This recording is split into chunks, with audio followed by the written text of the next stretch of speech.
Hi, my name is Luis Agurto. I'm with Pest Tech, and I'm here to present to you the San Francisco Department of the Environment Integrated Pest Management Toolkit for multifamily housing in San Francisco. So let's open this up. The toolkit has various components. Some components are for sanitation, like this big sponge for removing food particles, and also the evidence that cockroaches leave behind that could be allergens for asthmatics and triggers for asthma. We have some detergent. Detergent is a very powerful insecticide that kills on contact and also removes the contaminants that pests leave behind. Some dish cleaning gloves for using when you're cleaning and also applying baits. A scrubbing brush for removing hard to reach grime. A scraping tool for removing the grease buildup that can happen behind the stove and on the counters. And we have some tools for doing structural repairs. So one of the most powerful tools in this kit is the sealant that you use for most surfaces to seal up the cracks and crevices where cockroaches are living and breeding. We have some non-chemical controls as well, some mouse traps that will show you how to set appropriately, some fly ribbons that you hang where you see flies, and we have some, and we have also some sticky traps that we use for monitoring cockroaches and catching them. And this is sticky traps that's been set up already. We also have included in this toolkit some reduced risk chemical controls. We have the cockroach baits that are in bait stations. I'll show you how to apply these and where to put them. We have a cockroach gel bait that's to be applied in cracks and crevices. We'll review that as well. And ant bait stations. We've also provided you a spray bottle for cleaning, but also doing contact treatments for ants and cockroaches.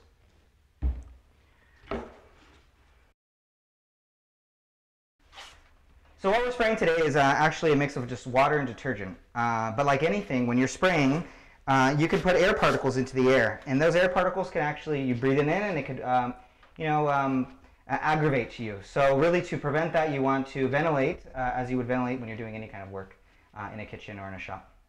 Okay, so if there were live cockroaches over here, the first thing we'd want to do is to start killing them. So we would spray them with our mix of detergent water. And this is a contact kill that will kill those cockroaches very quickly. But it's not enough to just kill cockroaches. We need to remove the contaminants they left behind and actually remove their dead bodies too. So then we're going to use our bucket with detergent water and just wipe up that mess that we have over here.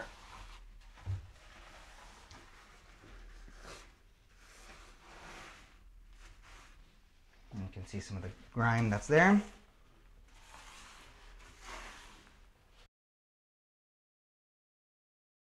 Okay, so the next thing we're going to do is start to exclude cockroaches within this pantry.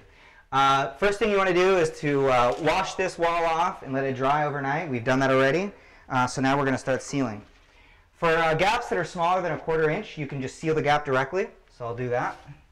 And do that by putting the tip over here at the beginning, squeezing, moving nice and slow. So instead of having to treat this crack now until the end of time, we're going to seal the crack so cockroaches can't go back in there.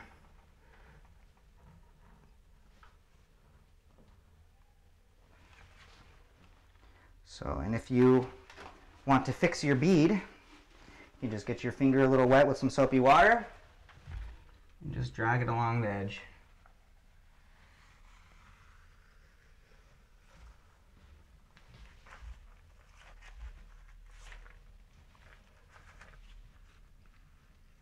These gloves. Okay, so now that crack is done.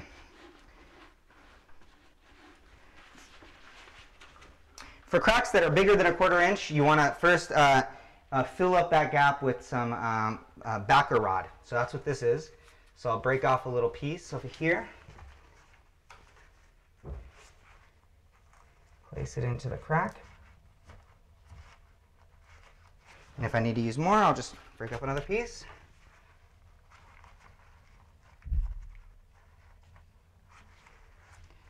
These gloves are messed up.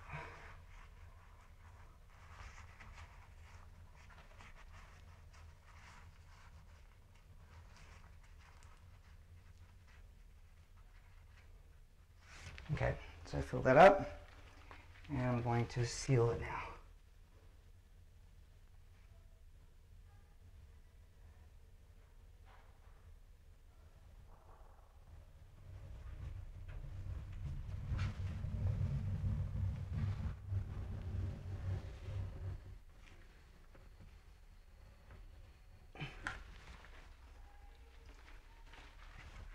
I'll wipe over that a little bit. Touch it up again.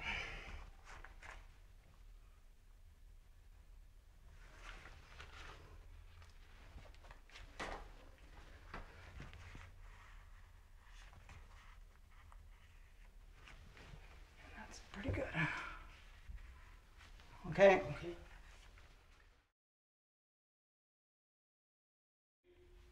Okay, so the next step here is setting and using mouse traps. The first rule of setting mouse traps is not to ever put your finger on this side of the trigger. So when you're arming it. So you pull this back and keep your finger on the back over here on this guide wire. When you do that, if it springs, you're safe. So we use peanut butter to bait our traps. Make sure that no one has a peanut butter allergy nearby. Squeeze a little bit of peanut butter. Always set traps in pairs. The reason for that is that mice have amazing muscle memory, and they use their whiskers to make a map, a mental map of the areas that they're living in. So when they run across something new, they may change their behavior and jump over the trap. So when you are setting them in pairs like this, if the mouse jumps over, you have another one to catch them. So I'll show you how to set it now. Pull back the spring, hold the guide on that side. I like to tilt it to the side a little bit to get it to catch, and then bring it back over. And simple as that. Okay, so when setting traps for mice, you want to put them in pairs, as I said, and you want to put them with the triggers against the wall. So there's 3 proper placements for traps. One is to put them side by side in parallel with triggers against the wall, so that when mice are running across with their body touching against the side of the wall and they jump over the first trap, they get caught in the second trap. The second way, or placement, that is very effective is to put them like this. So when they're coming across this way, they're in the trigger there, or they're coming along this way, and you have the trigger there. And then the third way, as I mentioned, where pests like to spend time is in corners. So setting the mouse traps in the corner in this way is a good way to catch them. If they're coming out of this hole, you catch it here, and then this hole should be plugged up to prevent them from coming back out again. So this is a cockroach bait station, and it's essentially very similar to the gel bait that we've already used, except for it's kept inside of a container. You use these containerized bait stations in pantries and cupboards and around appliances where you can't or you don't want to apply the insect gel. So you put this, specifically it should be in the corners, in those areas where you suspect cockroaches. Corners are always places where pests spend time because they feel comfortable as they're protecting both sides of their bodies from predators or other things. So any crack in a kitchen is going to be favorable to cockroaches. You have a place that has lots of water, food available for them, and they have the buffet line right here to get access to it. So we place this sticker here to notify to the maintenance people that when they're doing their turnover of this unit, they should make sure to seal this gap. Inside this gap, if you look closely, you'll find evidence, old evidence of cockroach activity. So for that, we're going to apply this cockroach gel bait directly into the crack where they're hiding. And the idea here is to do multiple little spots of gel bait.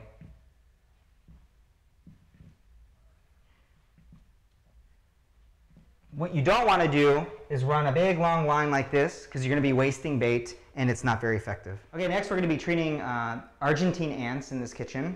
You need to imagine that if there was a trail of Argentine ants over here, perhaps trailing all the way to the pantry, the first thing that we would want to do is to wipe up the pheromone trail that they're leaving behind and killing all those ants.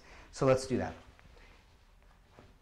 Remove this, and this is erasing that communication trail that they're using and killing them. Let's put that away.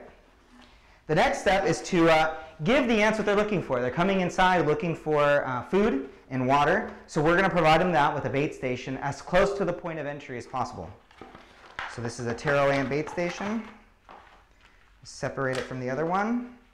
holding the bait station up like this, snipping the tip, and we'll set it right here. So give some time for the bait station to work. It may take a couple days for all the ants to continue taking the bait, sharing it with other ants, and then killing that colony or that line of ants that was going to the bait station. After they stop coming out of that hole, the next thing we want to do is seal up the hole again. So we'll take this caulking, this sealant, and we'll seal over this hole. So although it's very possible you're going to have ants in this kitchen, I guarantee you that after sealing that hole, you won't have ants coming out of that space again. Thanks for spending this time with us today. We're very happy to provide you this information on integrated pest management. If you'd like more information about IPM or our services, please contact us at our website at www.pesttech.com.